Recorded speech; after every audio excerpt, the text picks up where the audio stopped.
is a bunch of malarkey. Because how in the world do we explain why there's all these other cars out there? Like,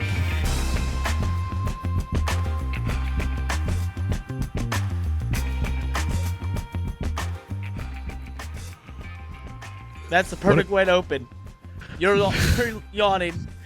Welcome to Money Lap. It's Thursday, November 14th. We didn't get to do this yesterday because I was driving back from North Carolina to Connecticut. 10-hour drive. Flew by. Million calls. Talked to you a bit, Landon. And did some deals. Did some deals on there. Yeah, we did some deals.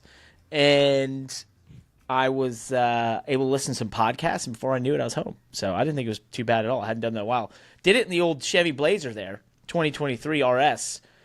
Car and driver gave it a 6.5. They don't know what they're talking about. That car is perfect. I'll tell you why. The best part about it, you want to know?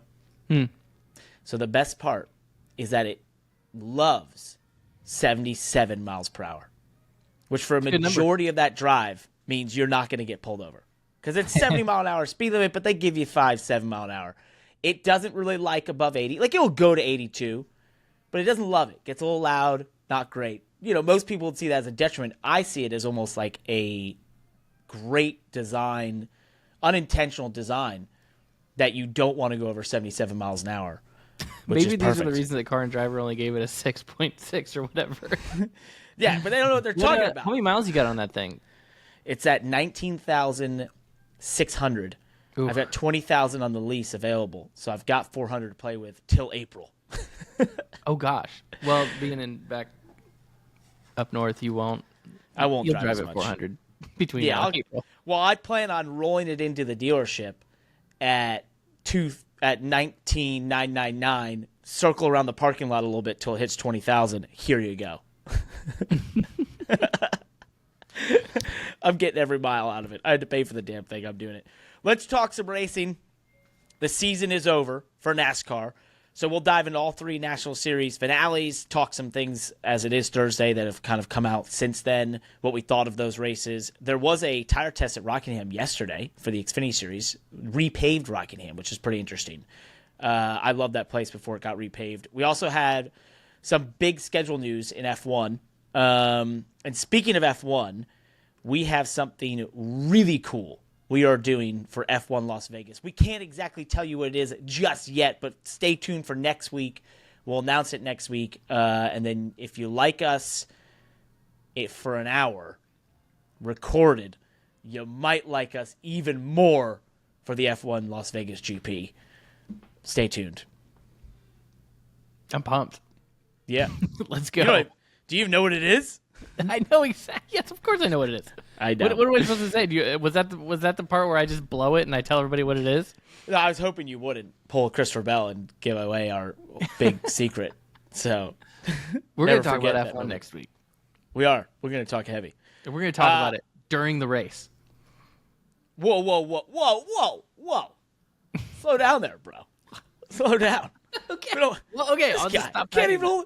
God damn it, Josh. We can't even have a secret in this thing. I mean, like, I was leading him on as a joke. Anyway. I could just censor that whole part if you'd like. Just moving on. Leave it to the viewer. Let's, before we get into the PR lap, real quickly, also just one other thing. I am in the top 5 for Xfinity Series most popular driver as of the first 2 weeks of voting. So if you have not voted and you are a listener, I don't know what the hell you're doing. You can also vote 5 times a day. So I'd take all of your votes, please. I was very hungover post-Phoenix this past Monday in the airport and tweeted that I needed everyone's vote to help with my hangover. They did that. It helped propel me in the top 5. It helped my hangover. If you want to keep hangovers away, please keep voting. Early polling is, Parker, with a shot. Early polling, except I've been trying to get up further polling information. Nobody's releasing it. I'm up against the Earnhardt Elliott Super PAC there in the 7 car. So they always have this thing on lock, even if they're in or not. Anyone's associated. So we'll see. We'll see if we can pull it off. Also, I raced this past weekend. Final race, Big Machine Racing, full time in the Xfinity Series. We had the wildest weekend, Landon. we got about one lap at speed in practice before the 44 had a drive shaft basically go into his oil tank, spew oil all over the track. We hit the wall. The 7, the 9, the 20 destroyed their cars on the wall. It looked like Talladega in the garage afterwards. It was insane. It literally looked like Talladega. There was parts and pieces and destroyed race cars everywhere. We had to go to a backup that was quite an old race car that sat around for 2 years as a trailer queen.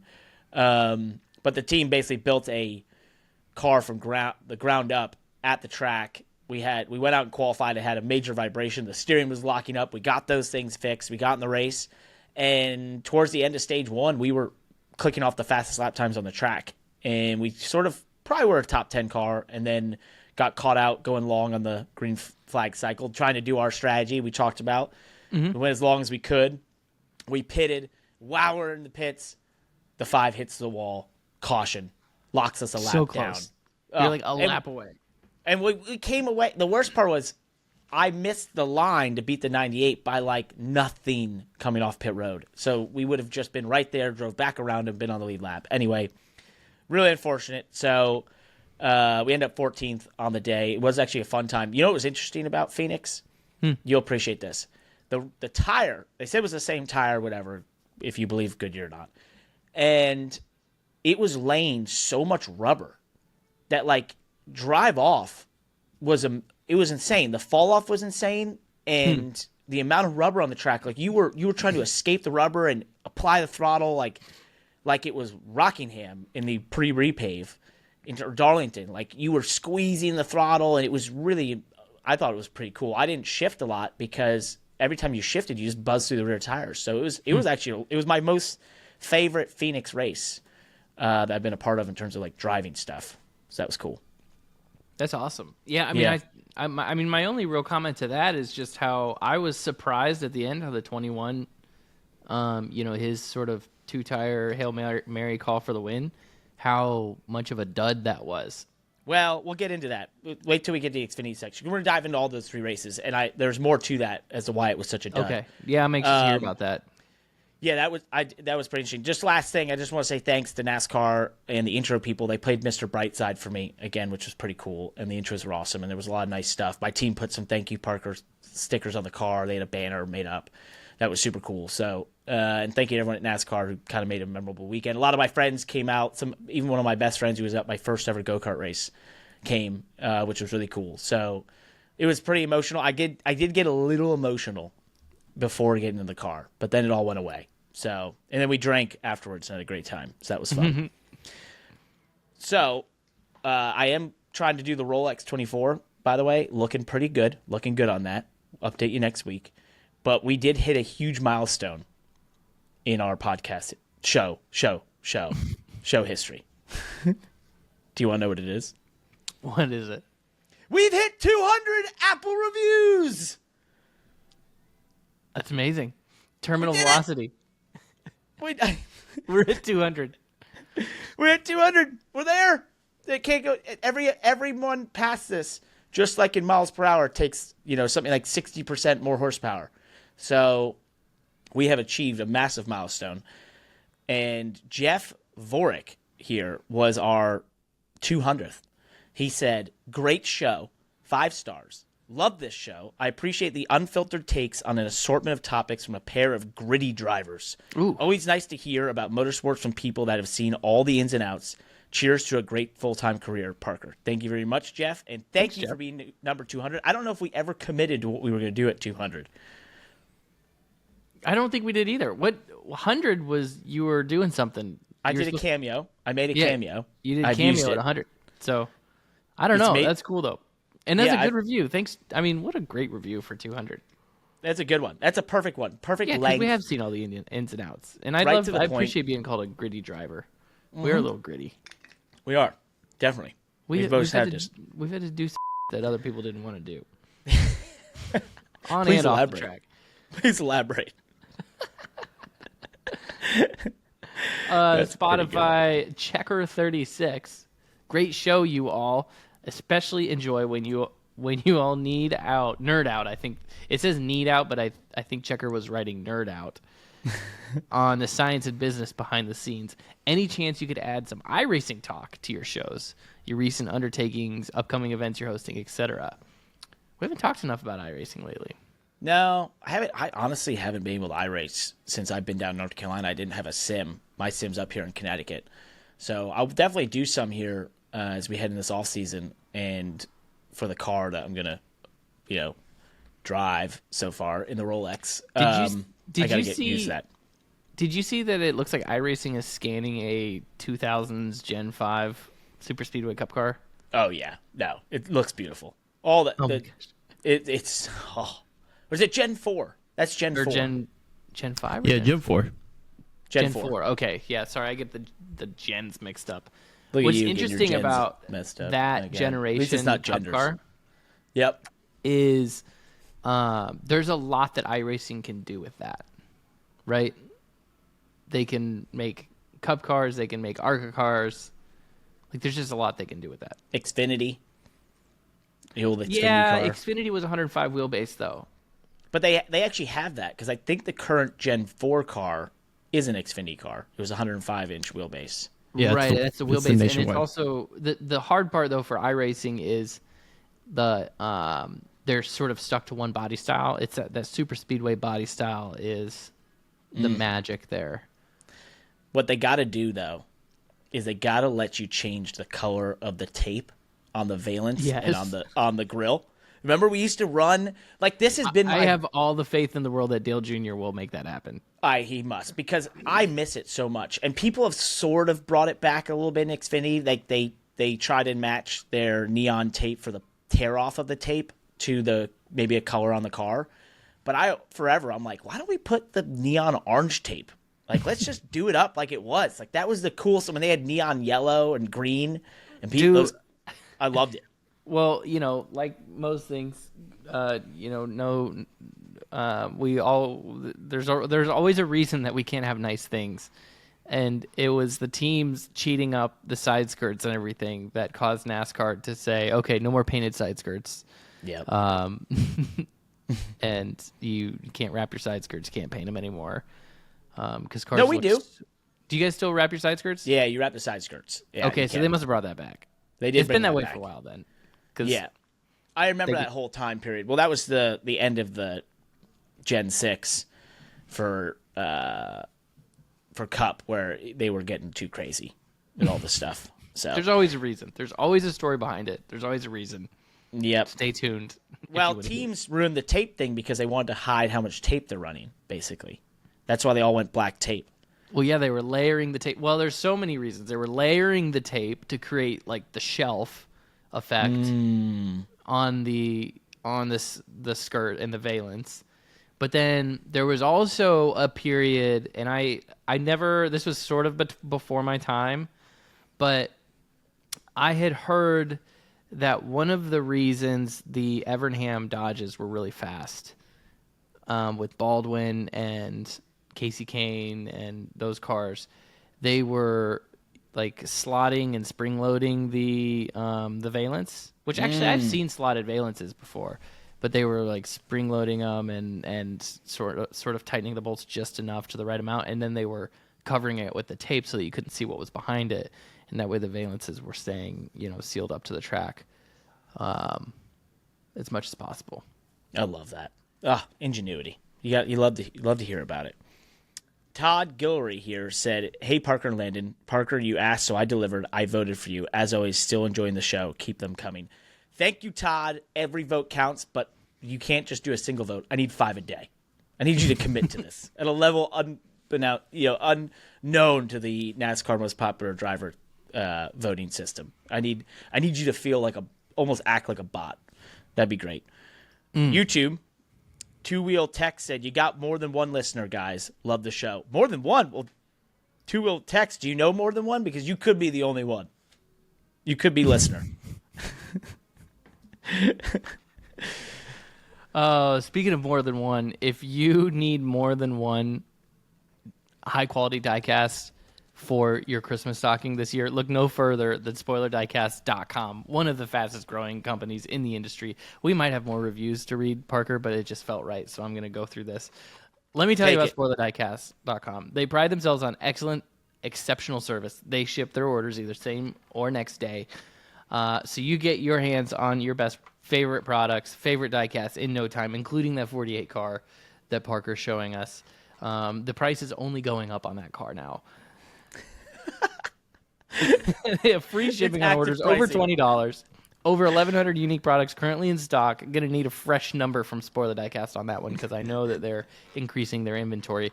They're one of the largest inventories in the industry. They are NASCAR focused, kind of like us, but they also have a little bit of F1, kind of like us. Wink, wink. Stay tuned. Stay tuned. Dirt, sprint cars, IndyCar. They're passionate race fans just like us. We got a review a couple weeks ago referring to me talking about this, but they are the reincarnation of the basement mall diecast collectible store that we miss and remember from our childhood, but they're for us. It is for our age group. It's online. It is finally a place to get the diecast that you need and that you want. SpoilerDiecast.com. Maybe we can find a space in the basement of a mall somewhere for Spoiler Diecast to bring back to lose their money because no one shows up to the basement of a mall. Lose all of their money to go out of business. No, please don't do that. We appreciate you being a part of the podcast. Don't do that and go out of business. Hey, don't listen to Landon. Do not open a store in the basement of a mall. Maybe during holiday season. That would be cool. That would be fun during holiday season. It's a we pop-up need to get shop. with them, see if they have any holiday specials coming up because Thanksgiving's coming up. So maybe they have a Black Friday sale. And everyone's moved on to Christmas. Have you noticed that it's like Halloween's over and suddenly everyone's got Christmas stuff? Castle Family has been way ahead of the curve on that because throughout my entire racing career, we were a Christmas decorations the day after I returned from the final race. Wow. So it's always that first or second week in November. And then we've sort of adapted to just November 1st. But I would always come home from Homestead or Phoenix and put up Christmas decorations. But when do you start the Christmas music is the actual question. I still don't start Christmas music until after Thanksgiving. You can't be before Thanksgiving. Otherwise, I just honestly would just cut this podcast off. I don't do Christmas this show music until this show would end on this date if I heard that you were listening to Christmas music before December. But yeah, we do decorations pretty early. We did get an email, actually. Josh didn't believe we had an email. We did have an email to friends@themoneylap.com. I like to write us an email. There was no emails. You didn't do a good job. This was on November 11th, 7:19 a.m. So this person was up and ready to ask some questions. The name Enraged Panda. Hey guys, love the show. Congrats on the end of your full-time career, Parker. Can't wait to see what is next for you. Question for you both. How have the Xfinity cars changed since the COT introduction in the early 2000s with the large splitters and dog ear spoilers? Was NASCAR very intentional in their changes, or was it a happy accident we see the phenomenal racing product we currently have in the Xfinity Series? Thanks, Enraged Panda. So, good question. Great question. The current Xfinity car has gone through a couple iterations because in that first time period that you're talking about, there was not composite bodies. So that's like the 2010, 2011, 2012, 2013 era, maybe even into 2014. And those were still steel bodies with the big dog ear spoilers, that sort of thing. They transferred into the current car, I want to say like 2015, 2016 maybe, to the composite body with the low downforce. And it has gone through some iterations of downforce, and then I think from 2017 or 2018 on, we basically had this current car in its current form.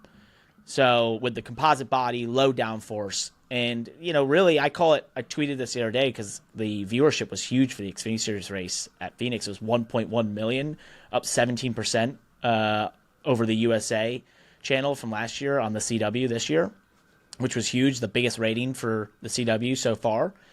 And it's just classic stock car racing. Like, it's just a classic stock car, and it has low downforce. It has just enough power, just under 700 horsepower, 4-speed transmission with a Ford rear end, and it is what you've known for the last 20 years. So that's what makes it great.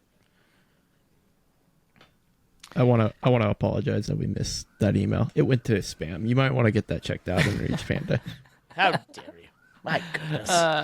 Yeah, I would echo what Parker said. That's it's had a very good subtle development, and I think that sometimes whether this is I don't know what to take from all this. And I don't want this to be like a cheap shot at NASCAR, but sometimes the best things about the Truck Series and the Xfinity Series that goes unnoticed is that they don't change the rules very often. And the Cup Series is like there's just so many more resources are put into the Cup Series on the team side and the sanctioning body. And so there's so many more hands in the pot and so many more brains that are involved and tweaks that are made, and everything has to be considered, and like so much more continuous improvement, right? But yet all those changes are also what increases the cost and sometimes resets the parity, and not in a good way, right? Where you have a series like the Xfinity Series where, yeah, the car has evolved over the years, but like from my perspective, in very minor ways, right? Like it's had major evolvements, but I mean, going from a steel body to a composite body was not a minor thing. But like it hasn't changed much since then. Like they've tinkered with the splitter and they've tinkered with the pan, but that's it. They've tinkered with this. I mean, it's just like minor changes. Yeah. Right. So probably one of the biggest changes that I can remember that you didn't mention was going to bump stops. I was going to mention that, but I thought you'd want to get into it because you love that stuff. Yeah, the Xfinity cars starting on bump stops. That was a while ago. A couple years ago. It was around when the Gen 6 car had it. So they just decided that, Cup technology made it more to flow down sort of thing. And now trucks went to bump stops last year for the first time. Yeah. And I'm not sure. I don't know if bump stops is a good thing or not.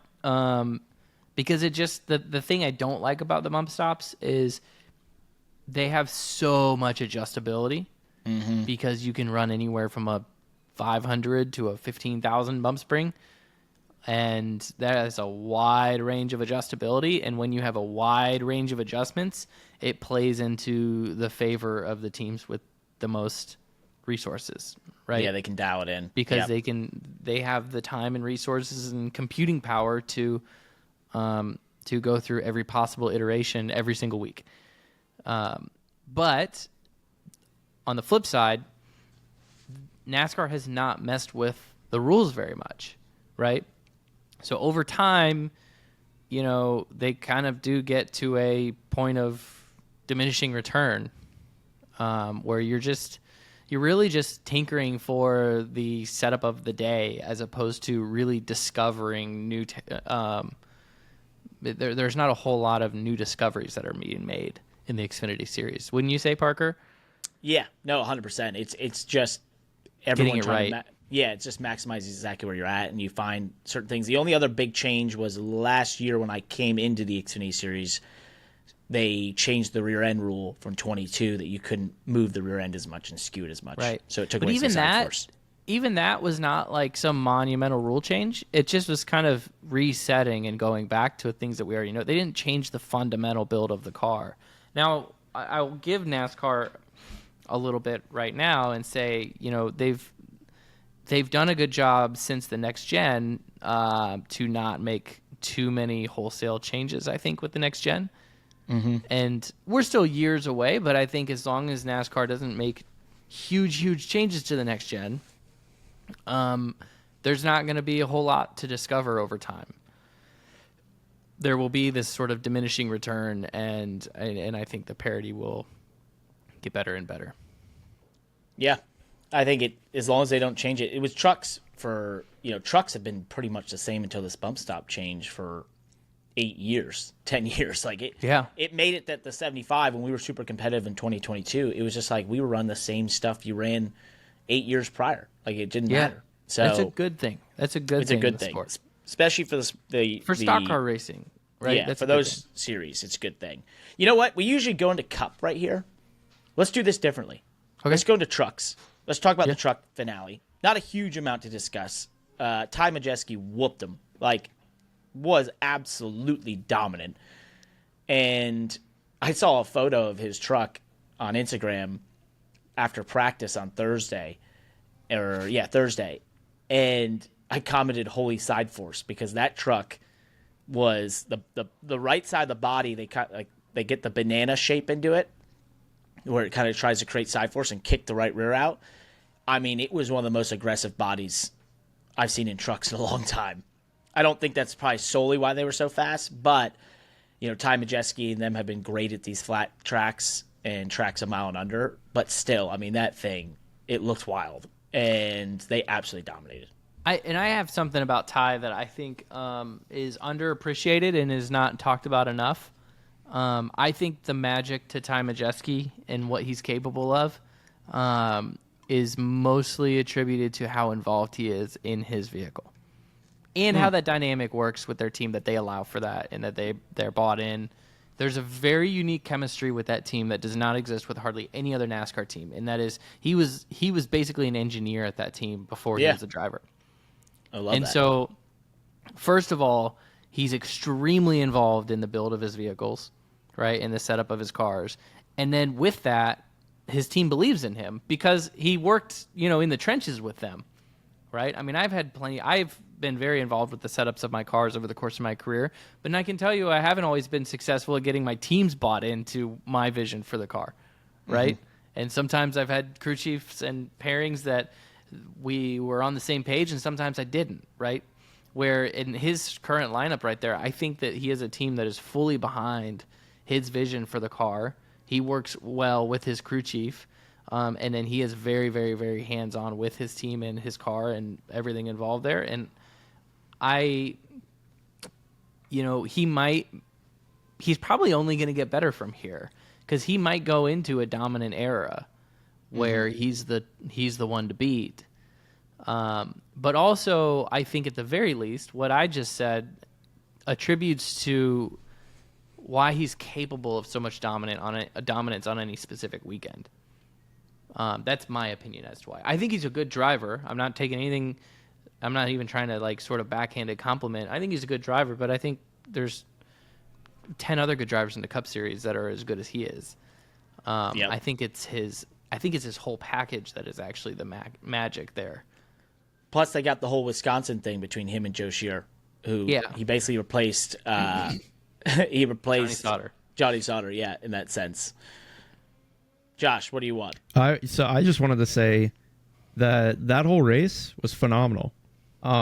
We had everything kindled up and ready for just a complete disaster truck series classic championship race, but it delivered on being an amazing race, and I just want to give kudos to the whole field for not making it a disaster. Yeah, I love that. It was a natural race, and that's a great way to put it. And it really, when Heim got to him on newer tires after coming back from that penalty of, restart infraction, he still didn't have anything for the 98. And the 98 drove away to 4 seconds in the last run. So kudos to them. Great. We all picked Grant Enfinger. We were all wrong. He was definitely not in the speed category of the 98 to win that championship. Go us. Now, in the Xfinity Series, we all picked Justin Allgaier. And Justin, I felt like this was the year for him because he was coming in with the least amount of momentum, the least amount of maybe pressure. I think he's been in this position and he kind of lets the pressure get to him. And we saw it last year when he got there after winning Martinsville, and he spins out in the first 2 laps down into turn 1. And it was like, come on, man, what are we doing? But this year, he tried to throw it away, a restart infraction, speeding on pit road while serving that penalty, and yet finds a way to come back. He was the beneficiary of that caution, of which destroyed our race, as he had stayed out, which netted him another lap, which got him back to the lead lap and allowed him to go fight for the championship at the end in the late race restart. So I that's kind of to my theory of this was probably the most unlikely year, and he was able to get it done.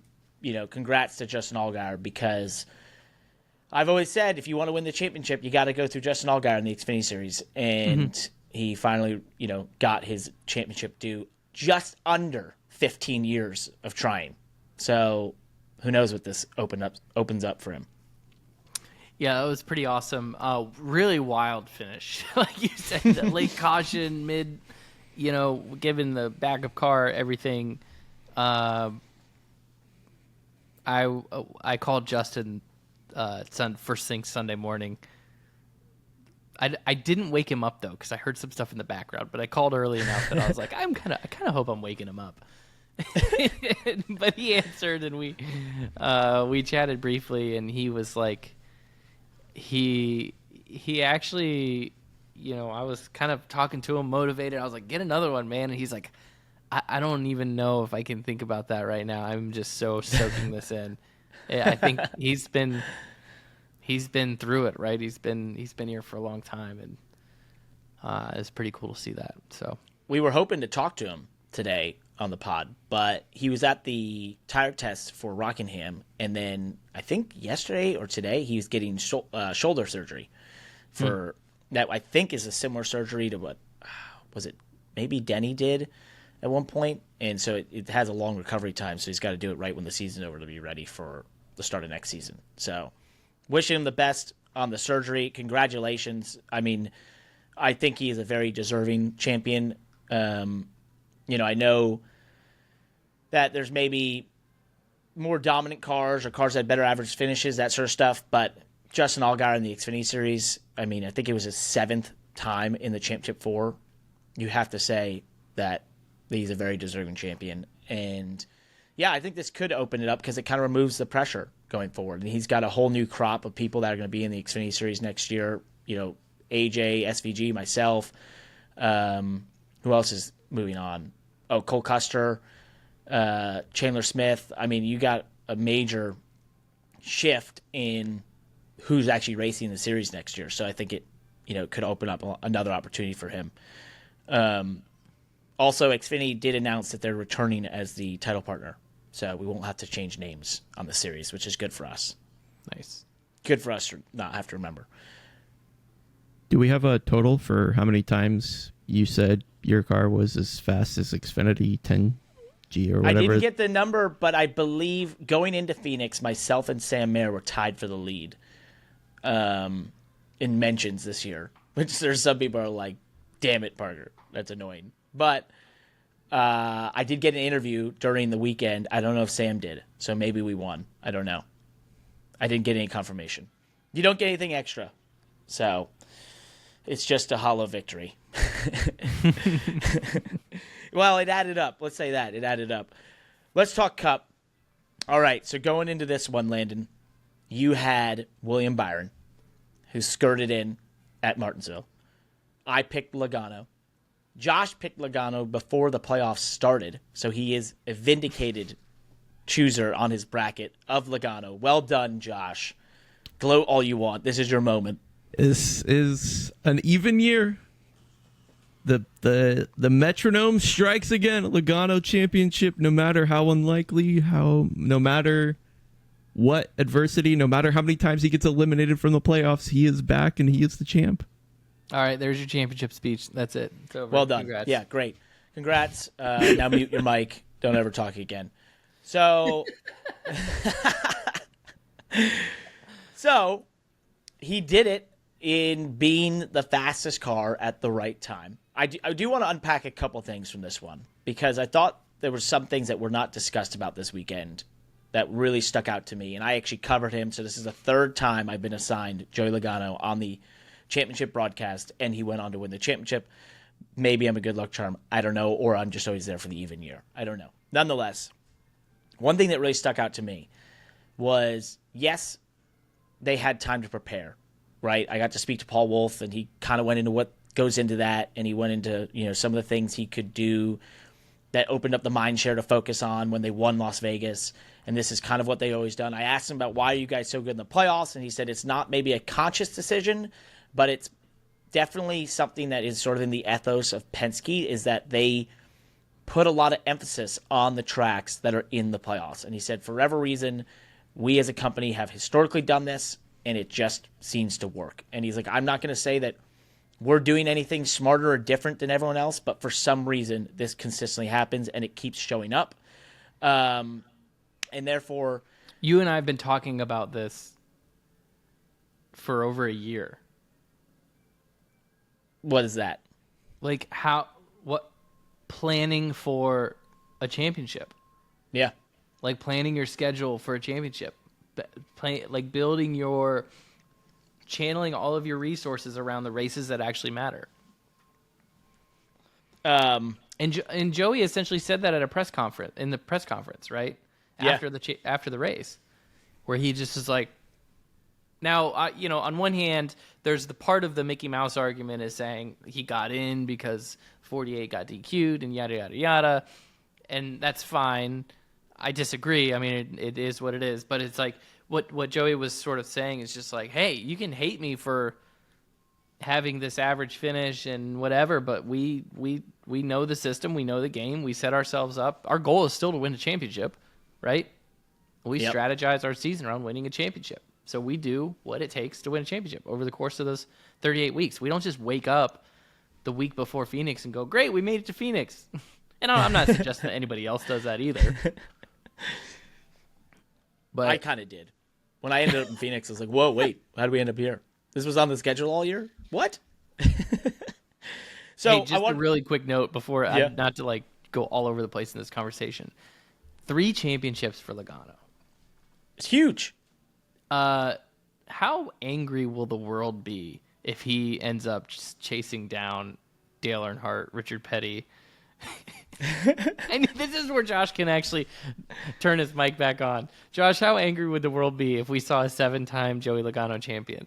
If the format doesn't change, I will be surprised if there isn't more lawsuits filed.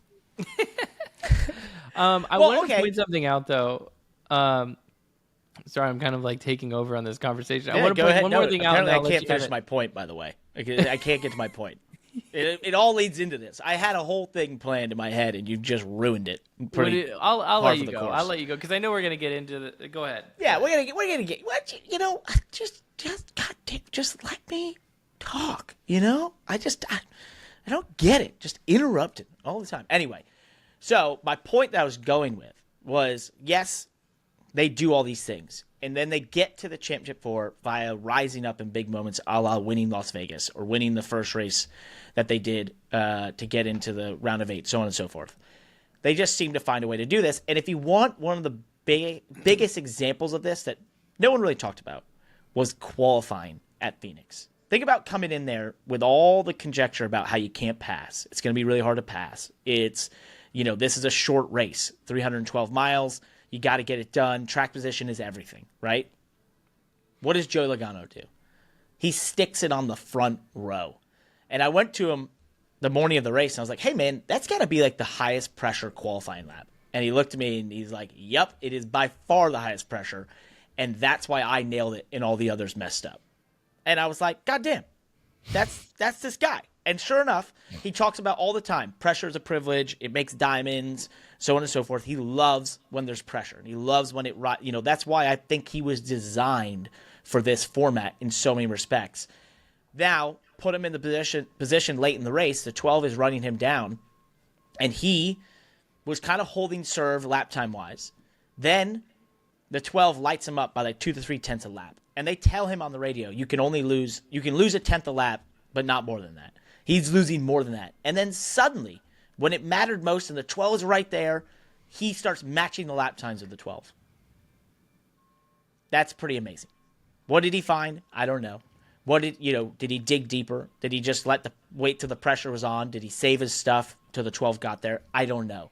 But I thought that was really damn impressive and really indicative of why he's so good in this format. And to win 3 championships in a format that everyone, and I said this before the race in my pre-race whip, if you go listen to when the engines fire and we do those whips about each of the championship Ford contenders, mine was pretty simple. It was everyone thinks this format is all about randomness and it doesn't allow room for greatness. And I think the 22 team is an argument against that for all the things they've done, that qualifying, And if he's able to get 3, which he was able to do, it puts him as one of the greatest NASCAR drivers of all time. He joins a list of only 10 others who have had 3 or more.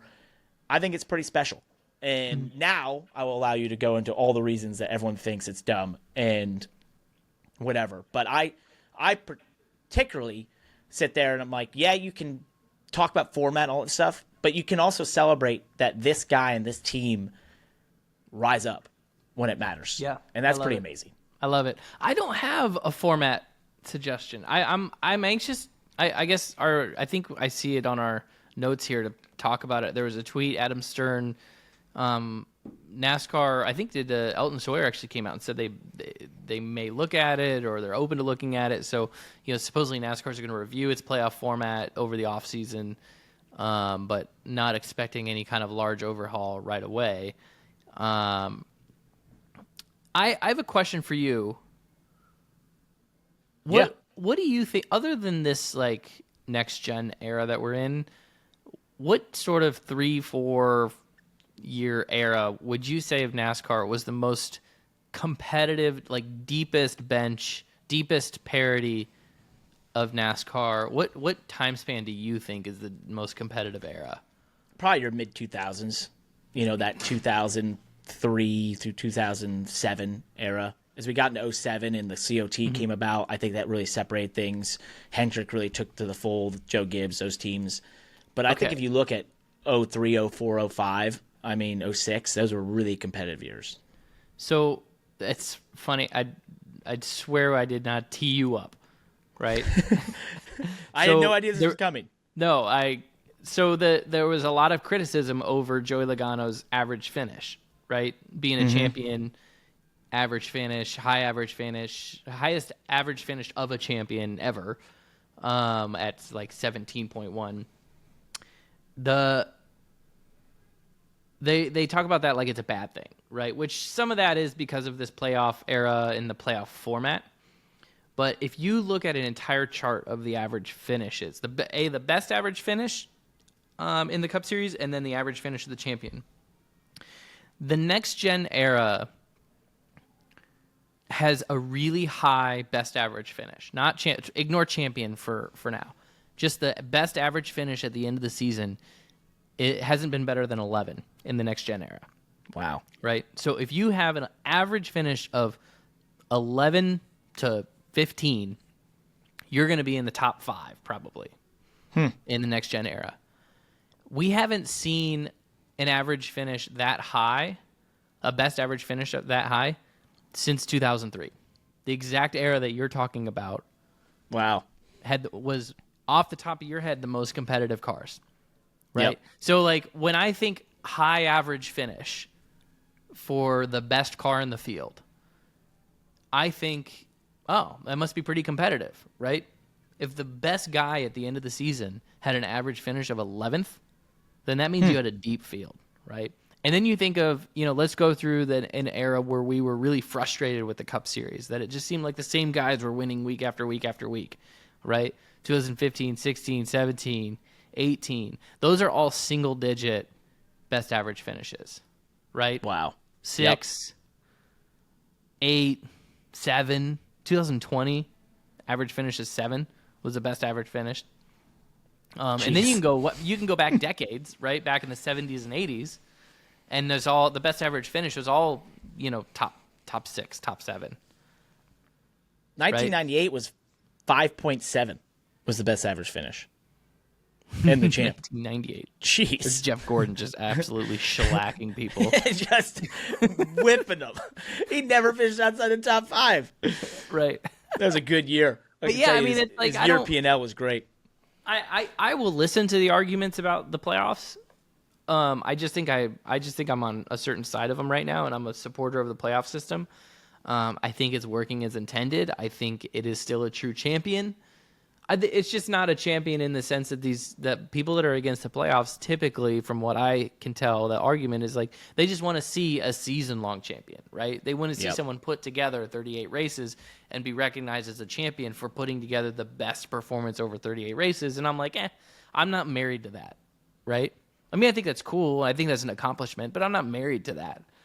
Like, I as like a sporting fan, I love seeing those like people that just rise up and show up on game day and show up for the big game and, and are rewarded for literally no mistakes on game day when it matters. So I'm with you because I think of NASCAR as the entertainment product in motorsports. It is unique to itself in the motorsports realm in terms of saying it's entertainment over anything else, over the natural course of a race, over the natural course of a season, who's decide the champion, because it's all about entertainment. And there's no denying that elimination races are incredibly entertaining to watch, to be a part of. Kyle Larson, after Martinsville, I don't think we played this interview, but I interviewed him, and I asked him, I said, does it burn that you were the winningest car at that point in the season, and still did end up the winningest car, and you're not going to fight for a championship? And he kind of said, yeah, it burns, but he's like, this format is exciting. And he had a bit of a smile on his face. And he was like, I get it. We all get the game. But it creates excitement. And so is what it is. Like, that's, do you have a change you would make? So that's my thing. I've heard some of the thoughts out there, and the problem I have is any tweaks just seem more complicated. And it's already, I believe, an overly complicated system.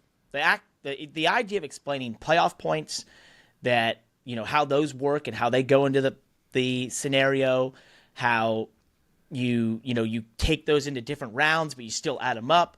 Then trying to figure out where people who have fallen out, where they're finishing in points. You can't explain it in a loud bar to a newcomer. No, you can't. You cannot explain it. And I've tried to explain this to people because I personally have now raced in it twice over the last 2 years, and there's points where I can't explain why certain things are the way they are. And I'm like trying to, and it's just like, this is overly complicated, right? I like it. I think it works. But the thing where people are like, well, we need to reward the regular season champ more. I'm like, okay, so let's add another complication. So let's add another asterisk. Let's add another thing we have to explain in 20 seconds to an audience of 4 million people on NBC. It's just like, it's just craziness. You can't continue to make it more complicated. I think that would be a mistake. If anything, it's how do we simplify it, right? And I've heard some good simplifications out there. I've heard some of the ones out there. I think Denny and Steve Letarte had one on his podcast that involved, Steve Letarte wanted just winners to be in the playoffs, which I thought was a nice change potentially that kind of gets rid of the points thing. Mm-hmm. I thought, but you got to be like, oh wait, but time out. You can't just have a guy win in the first quarter of the season and then just say everything else is a throwaway, because then why does he even show up to all the other races, right? So you have to have something that rewards them when they get into the playoffs. His thing was like, it's 7 races and then the last 3 races are just for the championship 4, right? Mm-hmm. I guess that's a good one.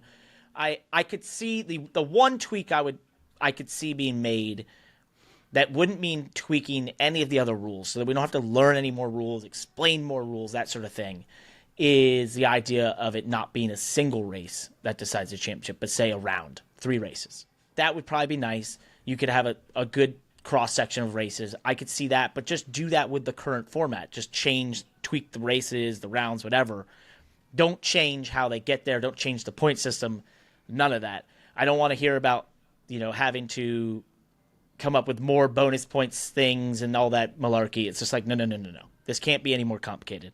I don't agree with that at all. I think I think for what they're trying to do, it's the right thing. I think the counter argument to the current playoff system is a valid argument, but I think the solution to the counter argument is to go back to a season-long points, right? I don't think the solution to this counter argument is like, oh, well, let's give it a 3-race round robin, or let's give it, you know what I mean? Like, I don't think that's it. I mean, I could see the 10-race playoffs. I would go back to the original chase format. But I think the counter argument to the playoffs is just like, you know what? Okay, maybe NASCAR, we determined that NASCAR is better suited for a season-long championship, and our true fan base likes that and understands that and appreciates that. Who knows, right? Like, that's to me is the counter argument here in the solution. I don't think the solution is going like, okay, let's do 2 races instead of 1, or let's do 3 races. It's like, nah, I don't like that. I don't like that, because if we're gonna have a Mickey Mouse finalist. I don't want to watch that Mickey Mouse driver for 3 weeks. And I also don't want to lose run 15th for 3 weeks because I don't want to lose elimination races. I love them. Yeah, I love the elimination races. I think it's the coolest thing. Races. I love it. It's just for the format that NASCAR has designed, I think it's great. And let me go back. Not to bring up a sore is this subject, like Xfinity Internet? Do we get paid every single time that we say that we like the NASCAR playoff? Yeah, format? I know. Yeah, please send a check. I know we're NASCAR shills for all of you commenters that are going to be like, oh, they're just on the dole, blah, blah. Yeah, go F yourself. So I particularly just like it because I'm explaining real quick. I want to bring up, Charlotte, which was a sore subject for me. But in that position, what made that race even more intense than just trying to get my first win and all those things was that I was in a must-win position, which if you look at motorsports as a whole, there is nowhere else in the world you're going to be put in a position where you must win to achieve something. Like, it just doesn't happen. Yes, there could be point scenarios and that sort of thing, but it's not the gratification, the immediate box checked, bam, we're now allowed to fight again for the championship. Like, that design, when I first saw it, I thought it was insane. And watching it now play out and all the crazy times it's happened and then getting to experience it, it was the coolest damn thing ever. Like, that was, you have that, I guess, yes, you have that in other sports. You don't have that in motorsports, and NASCAR found a way to do it. And so I'm just like, don't lose that. That is so cool. And I like it. I just think it's a really cool design that, sure, maybe the best, quote-unquote, best car doesn't win or whatever. So what? Like, that's not the point. It's really not the point. I have one counter to Landon's point about not liking the 3-race thing. At the end of that, is I think there's something special about Game 7 moments. But as soon as you force it, it's not special anymore. And the must-win scenario is developed over those 3 races.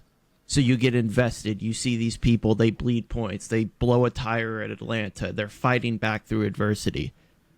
It doesn't have to be 10 races long, 7 races long. But for me as a fan, one of the coolest things is having that ongoing storyline and seeing this moment. And sure, not every season's going to end at race 3 equal points. But when it does happen, it makes it that much more special and that much more intriguing. Let's harken back to our special events that we've done before. You have those 3 weeks to build into a storyline, to become a part of a storyline. And you also get the glamour of championship weekend at 3 different tracks. And you can show why Tyler Reddick is so good at Homestead and why he had a great point state there and why Joey Logano is so good at Phoenix.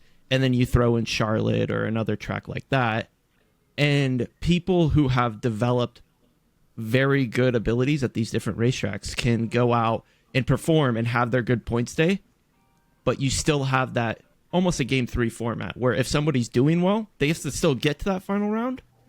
And they still have the playoffs. You still have the eliminations. You reduce the amount of races on the earlier ones so the pressure is even higher. And those who have clutched out to get a Mickey Mouse win earlier in the season have 2 races instead of 3 to prove that they should stay. And I think the storylines get more intense. These are really good points. I was just imagining we are at Phoenix and the person who wins the Phoenix race did not win the championship, and the person who won the championship ran 8th because their teammate let them go on the last lap to get them that one more point. And winner of the championship race was not the champion. No. I was imagining when in NASCAR history has the winner of the final race won the final race, but it wasn't enough. When has that happened? I'm trying to think. I've done it in ARCA once. You won the championship race, but it wasn't enough to win the championship. I lost by 1 spot. Yeah, because a certain car pulled over and let Lofton get a spot. Ooh, yeah. I led the most laps, which was 5 points. Won the race, which was max points. Lost the championship by 1 spot. So I know that. Yeah. I know what that feels like. But that's a hell of a storyline. Yeah, I mean, race manipulation to win the championship. Yeah, thanks. I mean, yeah, I guess we have proven that is a great storyline. It's going to be in any format at this point, unless they come up with some draconian penalty, which they say they're going to look at in the offseason. I don't know how you stop it, but Josh, to go to your a detonator bolted to every single vehicle. And if race manipulation is is suspicious, boom. There's a monkey in a room. Makes the call. I love it. I was thinking you just do like when you go to K1 Speed, they'll just reduce your kart speed to like kart speed 3 instead of 4. So suddenly you're just missing 2 cylinders. No, we can't have any of that. So, Josh, I actually liked your point of getting invested in the storyline a little bit more, and that is a cool point. And maybe it's a more natural Game 7 moment if all 4 of them come in there within a close shot of making it happen. I wonder who would have been the champion of these 4 if you took the last 3 races and put them together. Joey Logano. I'm just kidding. I bet it is. Watch. You'd have to include stage points, because now stage points would be a thing in the championship. So that's a question, and I bet maybe it's Reddick. It's not. Yeah, that's not. Now the more we talk about it, that's just not a scenario. Not with stage points. I guess it's hard to put this cat back in the bag. It's hard to put this cat back in the bag. I'm too addicted to the idea that it is very clear and obvious on the final race who is going to win the championship. That's what I like. It's the highest finisher out of the 4. And it's so easy, and it's so simple, and it makes it so simple in the end. And there's all these other cars out there, which is always a hard thing to answer to new fans or people that don't watch racing. They're like, wait, why are all the other cars out there? What Josh is saying has a lot of merit. Like, I don't disagree that what he's saying is interesting and true. But, like, Parker, as someone who has been on TV on the broadcast side as recently as last week, are we at any shortage of storylines for any given Cup race? There's been some ones, like a midweek Kansas race in 2020. I remember stretching for some stuff. At times. For a championship weekend, is there any? No, there's never going to be a championship weekend, because also the final race of the year, there's so many storylines, because you have, and we occasionally get these in the midst of the championship 4, but it is tough at this race, especially because it is a very short race. Remember, 312 miles is a short race for the Cup Series. It's a short broadcast for us. Right. Where, there's battles going on throughout the field. Maybe it's a battle to finish 20th in points or 25th in points, which I've always tried to harp on and give precedence to. Maybe it's, trying to finish 5th in points. That's always a battle or a point of talk, something to talk about. Or it's a team that's, I don't know, it's Martin Truex Jr. It's his last full-time race. We've got plenty of time to talk about that in the beginning portion of the race before the championship sort of took hold as the main storyline. So especially a final race of the year, there's a lot to dive into. You've got teams like Stewart-Haas shutting down. Like, that sort of thing is always going to be sort of those different stories out there that we would actually dive into for sure. So I don't think you would ever end up at a final race without an abundance of storylines and things to discuss and be paying attention to. It might not have the Game 7 moment, but there's definitely stuff out there. One of the things I heard, and I can't remember where I heard this. Maybe it's the teardown. Maybe it was just people talking to me at NBC. I can't remember. Anyway, one of the things I heard with the 3-race round to decide the champion was that the championship 4 that make that round only are getting points amongst themselves. So it's always going to be tight in the final race. That is a bunch of malarkey. Because how in the world do we explain why there's all these other cars out there? Talk about and then literally no relevance whatsoever. Okay, so then they still manipulate the race by letting each other go so that the 4 leaders just race against each other. It's exact. And I don't know. Here's the thing: when the 20 and Justin Allgaier started behind me all the way at the back of the field on Saturday night, of course the 7 was able to drive into the top 10. I'm going to be brutally honest, and I think every driver would tell you this. We give them a lot of room because they got purple spoilers, and it's like, whoa! I don't even want to be unless you're Riley Herbst. Unless you're Riley Herbst, but he's racing for the win, so it's different. Even AJ, I caught him towards the end of stage 1 and then raced with him side by side in stage 2. I gave it a lap of racing him side by side. He kind of got tight with me off of turn 2 one lap, and I was like, all right, buddy, it's yours. Go ahead. And that's just because they're racing for something bigger. Now, if you did that over 3 races, that's a weird thing. And I know we're not the story if we're not the championship 4, but I don't think anyone's dived into what do all those other drivers do. To your point, like, so now you're going to have 3 races where you basically just don't race these people, you know? And you might say, well, they have those points in elimination races and that sort of thing. But even in those, it doesn't feel there's something different. Like racing an elimination race, I don't even think about the playoff people when I've been knocked out. It doesn't even cross my mind. I don't care. You know, unless you're somewhat my teammate or something, like I just literally don't care. Well, it's because there's just more of them, right? Yeah, there's more of them, and there's just there's too many to worry about. Too many to worry about. Who cares? But when we get to Phoenix, it is like it's an unsaid thing. No one even has to say it. We all just sort of say, okay, like we're gonna race you mittens on because we're not racing for anything like they are. They're racing for the biggest thing there is all year. That's it. We solved it. Okay. That's all I got. Yeah, I don't really have I'm definitely not saying it's not a simple thing. It's not simple. It's complicated, and it's not clear. But I will share what side of it that I am on, and that is I'm pretty supportive of our playoff. If NASCAR did not change the playoff format for the next 2 years, I think I'd be okay with it. I don't. There's nothing really pressing me to want to change the playoff format, I think. And now we've lost our one listener because we didn't say F NASCAR. F your playoffs. Screw you.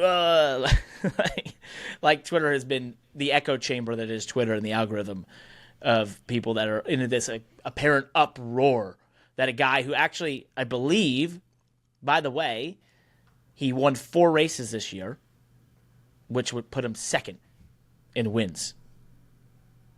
But yet people don't think he's deserving of a championship? What's that? He won 4 races this year and is not deserving of a championship, according to. Apparently, you can't get hot in the playoffs and win 3 races and win the championship because that's just not allowed. It's like, come on, it's just people. What races did he win this year? He won Nashville, which was that the crazy fuel mileage, crazy race where they might still be doing green white checkers right now. Then he won the first race of the playoffs at where were we? Where were we then?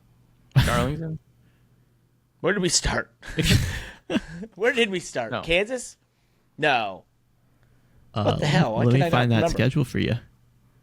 Our first race of the playoffs was Atlanta. He won it at Super Speedway. He won Atlanta. There you go. So he wins Atlanta. That gets him in the round of 8.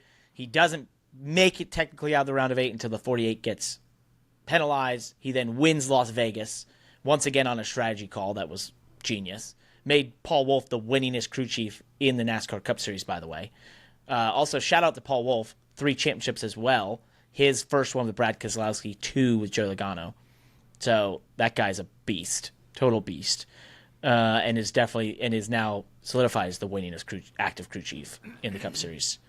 So if you're trying to poke holes in this thing, you're going after a team that's pretty much a behemoth. like if a driver that averaged 4 wins a year for his entire career would be an all-time great. Yep, easy. And he's only 34. He's basically my exact age, Joey. I think we're 1 month apart. So we've had similar careers. Pretty similar. Yeah, achieved the same things. There was a little bit of, by the way, on the OEM stuff, there was a little bit of stuff that went down in practice where the one car was actively blocking the 12 and another Chevy pulled out in front of the 22 and tried to slow them down. And I did find that kind of poetic because it's practice. So, oh my gosh, the OEM shenanigans are just not going down. We're gonna be dealing with this one for a while. It's gonna be a topic. If you thought track limits was a topic, wait for there were some OEM pretty infractions. candid quotes from drivers, Logano included. That so apparently NASCAR did threaten the drivers before the race on Sunday that if anyone manipulates the race somehow, they're not racing the Daytona 500 next year. Interesting. And then I think it was Logano that said, whoever signs your paycheck is who you answer to. Ford, Chevy, or Toyota, stroking these big checks and saying, hey, it's important to have our car in the championship four, and we fund your deal. You better do the right thing. What are you going to do? Right? Yep. And I agree with that. That's a pretty based perspective. I had breakfast with a Cup driver on Saturday morning, name drop. No, I'm not going to drop his name because he was pretty adamant about listening to the OEM, and he was like, hey, if I show you the numbers of our race team, they are our biggest sponsor. And, we pointed that out last week, and he was like, I'm going to do what they say because I work for them. He's like, now I have multiple bosses, all my sponsors. He's like, I got 12 bosses. But he was like, they're the biggest one, so we listen. If they ask us to jump, we say how high. So I don't know where NASCAR gets involved in that. He did spin it into being like, this is why you need to give us more money. But, I thought that was probably not the correct thing that's going to happen. But, I did have by the way, a little insight. We do have a winning Cup driver who wants to come on the Money Lap more often. They asked. So, yeah, I'm going to work on that. Stay tuned for the offseason. We also have one here today, actually. If we have time. Yeah, if we can get it in. Well, I think that sums up our NASCAR season. I don't know if there's anything else to dive into. That was it. We're pro the current format, and so you can let us know in the comments that you disagree with us and that we're funded by NASCAR, but we're really not. I don't even have a ride. You're not racing. We're just two guys that have done it, and now we still agree with it. So I don't know. I like watching it. I just want to say whatever our listener thinks is the right format is what I agree with. So you got an ally in me. Whatever your idea is, I agree. Your idea is amazing. Josh is weak. Wow. I'm just trying to give them a reason to tune in here. I'm on their side. California. You're letting the proletariat just run the whole gambit. I see it. Josh I is see a populist. Yeah. Wow. Jeez. It's like my dad used to say, if you listen to your children, you deserve to.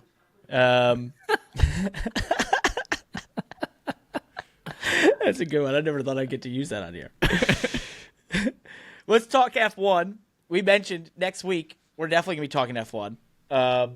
We got something fun. We're not going to say why. Yeah, we're not going to say why, so just don't even ask us. But we'll let them know next week. But yeah, we're definitely going to dive heavy into F1 next week with the Las Vegas GP.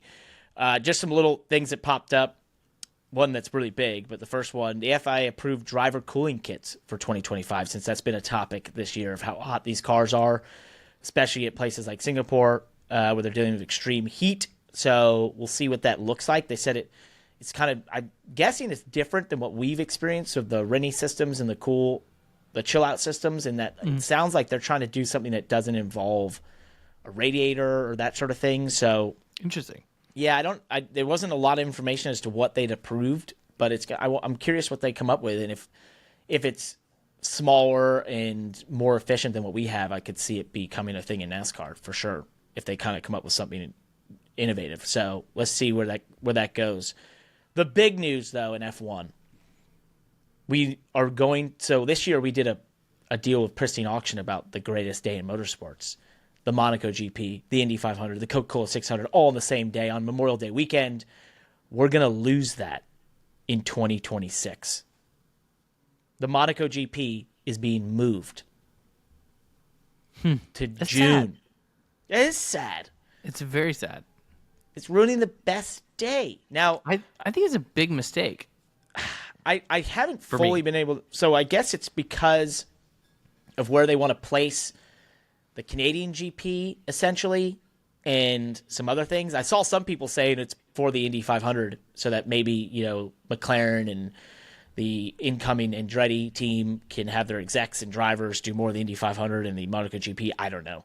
But that seems like that would be a huge thing for them to have gotten approved or moved for that reason. I'm sure there's other scheduling reasons. But I think just the big loss to us as fans is like that day was so cool. Just the greatest day of motorsports. Yeah.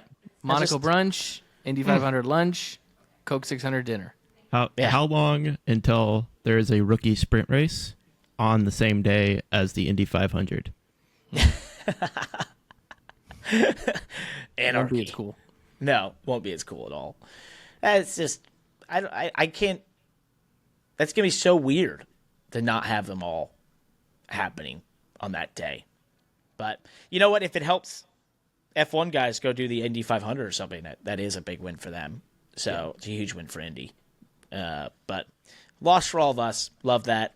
So we'll have to adjust in 26. We get it for one more year though. The greatest day in motorsports next year, Memorial Day weekend. We'll still have it. It also got extended to 2031. So we know it will be around for what? Is that 6 years more? Did I do the math correctly? From 26 to 31? Oh, the track's not getting any bigger, so hopefully the cars get smaller.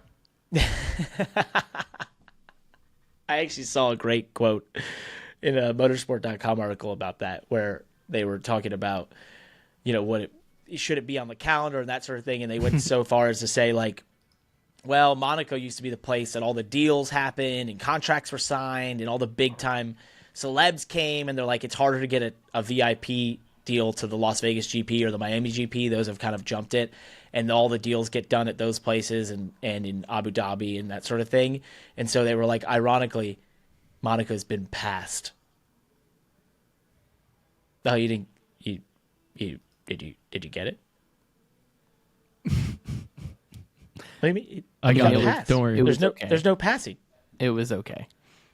I didn't write the joke. I just recited it. Wow. Tough crowd. It was just okay. Tough crowd. Wow. Man, listener, I don't know if we're this is going to be tough. This is tough. This has been a tough one. I feel like I'm just being thrown under the bus. The off season's already creeping up on you, Parker. It really is. It feels that way. Roger Penske still making big moves in the motorsports world. He has acquired the Long Beach Grand Prix. I should have said Long Beach. He just bought the city. But he's got the Long Beach GP, which is big. It kind of solidifies the Long Beach GP being a part of IndyCar. There was discussions where NASCAR was looking at it. Some other entities were looking at it, maybe F1 wanting to acquire it. But the owner of the IndyCar Series, the owner of the Indy 500, or the Indianapolis Motor Speedway, now owns the Long Beach GP. So it will stay IndyCar for now. That's a win. Good for them. Yeah, something. I mean, that's a race that's got some potential to really come back to relevance. I mean, and maybe it's relevant to other folks. Gosh, Yeah. I hope that doesn't get clipped and go viral. Is it? I think it's just very relevant, but that is, I think that's the closest thing that the United States has to, to a Monaco historical relevance. You know what I mean? We have don't tell Miami that. Modern races like Vegas, Miami. I mean, these are definitely some challenger events and they're F1 races, but Long Beach is Long Beach. Like that's a race of some serious historical relevance. So maybe Penske can do something with it. It did. It had F1 at one point. So yeah. Could you imagine if he could bring F1 back to Long Beach? Oh my goodness. That would be huge. Ginormous. I mean, they already get, I think it's 180,000 on race day for the IndyCar Series. It's definitely their second biggest race in that sense. It's a huge event. I've been to it back in 2007, which was still the end of the Champ Car World Series era. And even then, I mean, it wasn't at its full fruition like it is now. It was still just awesome. And they had ALMS there, and it's a cool, I love that race. I love that track. I love running it in sims. It's a lot of fun. It's a great track design. You can actually pass. So, oh no. Speaking of relevance,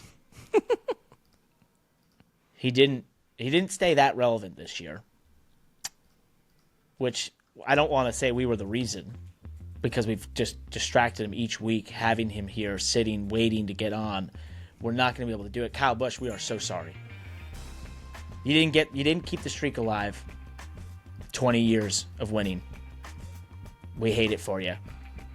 And you're not going to get on the podcast, the show, today. Landon, I'm distraught. I thought we'd have time, but turns out they ended up leaving early for vacation. I hope he has fun. We'll try for next week. Thank you all for listening. Peace.